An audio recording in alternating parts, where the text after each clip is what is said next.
پیدا کروانا ہے کہ اللہ کے کہنے سے ہم اپنی جان کو قربان کریں گے کہ نہیں کریں گے. ایک تو تاریخ سے پتہ چلے گا. دوسرے جو دعا پڑھتے ہیں نا آپ, دعا, بھائی ٹائم پورا ہو رہا تقریباً, دعا جو ہم پڑھتے ہیں نا, دعا اگر ہم سے سمجھا جائے تو دعا میں کیا ہوتا ہے, ہم اپنے جانور کو قبلے کی طرف منہ کر کے لٹا لیتے ہیں.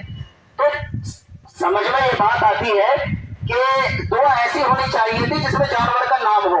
بہت غور سے سننا, ترجمہ بھی دیکھ لینا. میں چونکہ پہلی بار میرا موقع ہے آپ سے کچھ کہنے کا, قربانی کی بہت ساری باتیں تھی, اس وجہ سے میں اور ایکسٹرا باتیں نہیں کر پا رہا. وہ کبھی نوجوان ملیں گے تو ان سے الگ سے کر لیں گے, اس لیے کہ یہ رونا ہے ہمارا کہ ساری چیزوں میں غور کرنے کا ٹائم ہے, لیکن قرآن اور حدیث میں غور کرنے کا ٹائم نہیں ہے. نہ مسجدوں میں درس قرآن کرنے کا صحیح کرنے کا ٹائم ہے, نہ مسجدوں میں درس حدیث کا ٹائم ہے, نہ اپنے 24 گھنٹے کا تھوڑا سا وقت بھی اللہ کی کتاب اور اللہ کے دین کو سمجھنے کے لیے دینے کا ٹائم. وہ کبھی پھر کر لیں گے بات. بنیادی بات یہ سمجھیے کہ ہم جب دعا پڑھتے ہیں تو ہمیں سمجھ میں یہ بات آتی ہے نا کہ ہم نے جانور کو قبلے کی طرف منہ کر کے لٹایا, تو دعا ایسی ہونی چاہیے, اللہ تو نے مجھے حکم دیا تھا جانور قربان کرنے کا, تو میں نے قبلے کی طرف کو منہ کر کے اسے لٹا دیا, لے میں اب اسے ذبح کر رہا ہوں. جو لوگ جانتے ہیں ان سے پوچھئے کہ دعا جو پڑھی جاتی ہے قرآن کی جتنی آیتیں, ان میں کہیں بھی جانور کا نام نہیں ہے, بلکہ 10 مرتبہ ہے میں.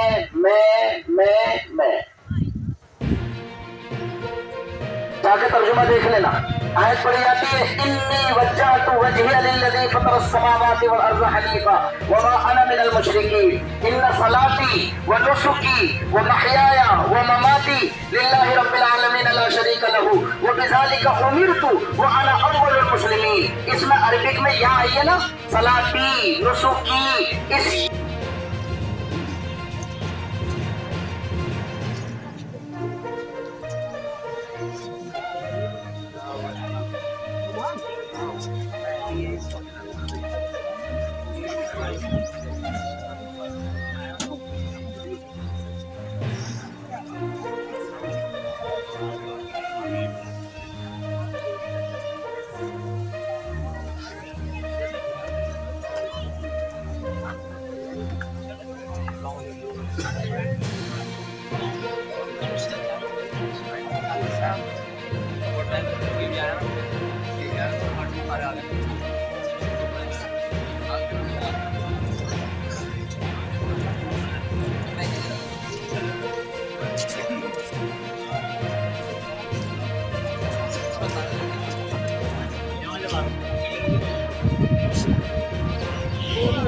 تیوہار منایا گیا, کس طریقے سے یہ تیوہار منایا گیا؟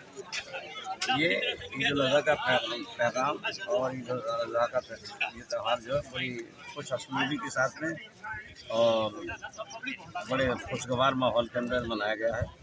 اور اس میں قربانی کے جذبے کو کار فرما ہوتا ہے. اس میں قربانی یہ مقصد ہے کہ آدمی اللہ کی رضا کے لیے ہر قسم کی قربانی دینے کے لیے تیار ہو جائے, جبکہ جان مال سب یہ اللہ کی دی ہوئی امانت ہے.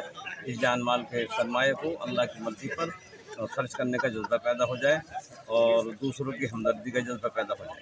کیا سندیش دینا چاہیں گے؟ یہ دینا چاہیں گے ایک دوسرے کو قربانی کا جذبہ رکھیں, ایک دوسرے کو قربانی دینے کا جذبہ اپنے اندر پیدا کریں, دوسروں کو کام آئیں, دوسروں کی ضروریات کو پورا کریں اور بھائی چارے اور محبت اختیار سے رہیں. یہ پیغام دینا چاہتے ہیں. اور میں دھکا بستی بلکہ پورے عالم کے مسلمانوں کے لیے عید الاضحیٰ کی مبارک پیش کرتا ہوں کہ وہ چونکہ قرآن کریم کے اندر ہے انما المؤمنون اخوہ, سارے ایمان والے آپس کے اندر بھائی ہیں, سمجھے نہیں, بھائی ہیں.